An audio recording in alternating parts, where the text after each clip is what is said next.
کفر کو اسلام میں لانے کے لیے یا بگڑے ہوئے مسلمانوں کو صحیح اسلام میں لانے کے لیے اللہ نے صرف ایک نظام رکھا ہے. اس نظام کا نام ہے دعوت و تبلیغ. پوری تاریخ انسانیت کو چھان لیجیے، کبھی کفر اسلام میں نہیں آیا ہے سوائے اصحاب دعوت کی، اور کبھی بگڑے ہوئے مسلمان صحیح اسلام کے اندر نہیں آئے ہیں سوائے اصحاب دعوت کی.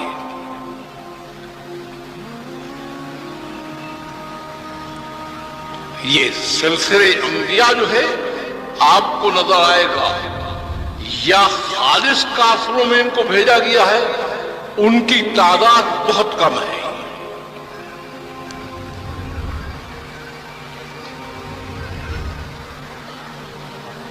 غیر مسلموں اور کافروں کی طرف جو انبیاء علیہ السلام بھیجے گئے ہیں ان کی تعداد بہت کم ہے.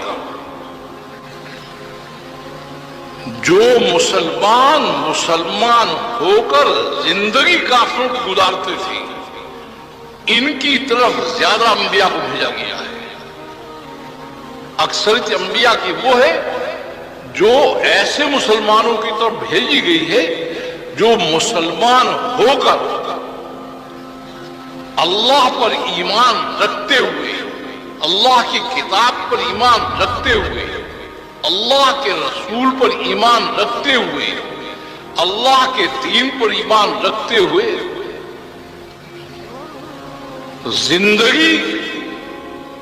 زندگی گزارنے کا جب آتا ہے تو وہ غیر مسلموں کی طرح گزارے. ان کی طرف جو انبیاء بھیجے گئے ہیں ان کی تعداد بہت زیادہ ہے. اور اگر آپ تاریخ میں تلاش کریں گے تو آپ کو ایک چیز عجیب نظر آئے گی. یا خالص مسلمان آپ کو پوری دنیا پر چھائے ہوئے نظر آئیں گے، یا خالص کافر آئیں گے. اس دنیا کے نظام میں اللہ کا جو نظام ہے وہ کیا ہے؟ اگر خالص مسلمان ہیں تو وہ آپ کو نظر آئیں گے اوپر، اگر وہ نہیں رہے تو خالص کافر جو ہے وہ اوپر نظر آئیں گے. یہ طبقہ جو مسلمان ہوا ہے بلحاظ اللہ پر ایمان رکھنے کے، اللہ کے کتاب اللہ کے رسول پر ایمان رکھنے کے، اللہ کے دین کو حق جاننے کے، جو غیر مسلموں کی زندگی اپنا کر چلتا ہے، یہ تاریخ میں ہمیشہ آپ کو مار کھاتا ہوا نظر آئے گا. سب سے زیادہ ذلیل و خوار یہی ہوگی.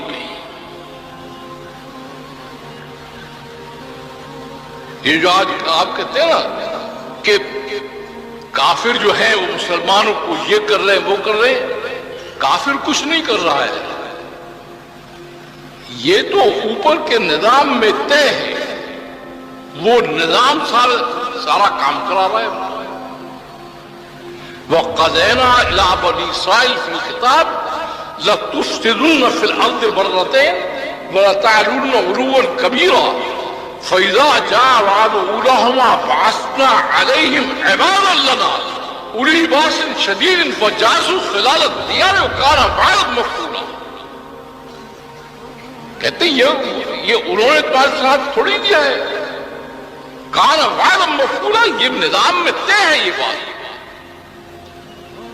کہ مسلمان ہو کر زندگی غیر مسلم کی گزاری، شکلیں ان کی بنائے، کھانے پینے کا راستہ ان کا اختیار کرے، رہنے سہنے کے طریق ان کے اختیار کرے. کہتے ہیں میری غیرت اس کو ہوا نہیں کرتی، اس لیے افتؤمنون ببعض الکتاب وتکفرون ببعض فما جزاء من يفعل ذلك منكم الا خزي في الحياة الدنيا ويوم القيامة يردون الى اشد العذاب۔ کہا تم بعض کتاب پر ایمان لاتے ہو، بعد کا کفر کرتے ہو۔ اس کے مفسرین نے لکھا ہے کہ وہ انکار نہیں کرتے تھے، وہ کیا کرتے تھے کہ جب وقت آتا تھا ماننے کا، کہتے تھے اللہ کو بھی مانتے ہیں، اللہ کی کتاب کو بھی مانتے ہیں، اللہ کے دین کو بھی مانتے ہیں، اللہ کے رسول کو مانتے ہیں، اور جب چلنے کا وقت آتا ہو تو غیر مسلموں کی زندگی گزارتے تھے۔ اب اس کے لیے کیا کہا ہے کہ دنیا میں ان کو سب سے ذلیل اور خوار رکھنا یہ میری ذمہ داری ہے، اللہ کہتے ہیں۔ اب کون عزت دے؟ بنائے جاؤ منصوبے، آپ اسکیمیں چلائے جاؤ، شور مچائے جاؤ، بنتا کیا اس سے؟ تو جب امتیں اس میں پھنستی تھی تو ان کے دماغ میں ایک فطور آتا تھا، اس میں پھنستی تھی اور کافر پڑھائی کرتے تھے تو ان کے دماغ میں آتا کیا کہتے ہیں، ہم بہرحال مسلمان تو ہیں، وہ یہ کہتے ہیں ہم بہرحال مسلمان تو ہیں، وہ تو کافر ہیں۔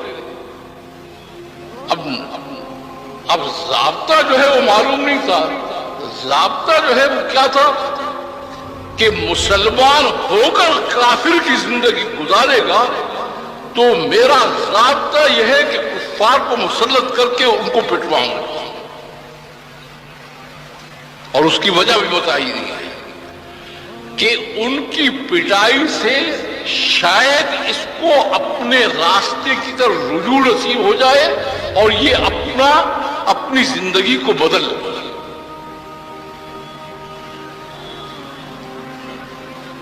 کیونکہ عذاب آخرت بڑا سخت ہے، شاید اس کو اس دنیا میں ہوش آ جائے۔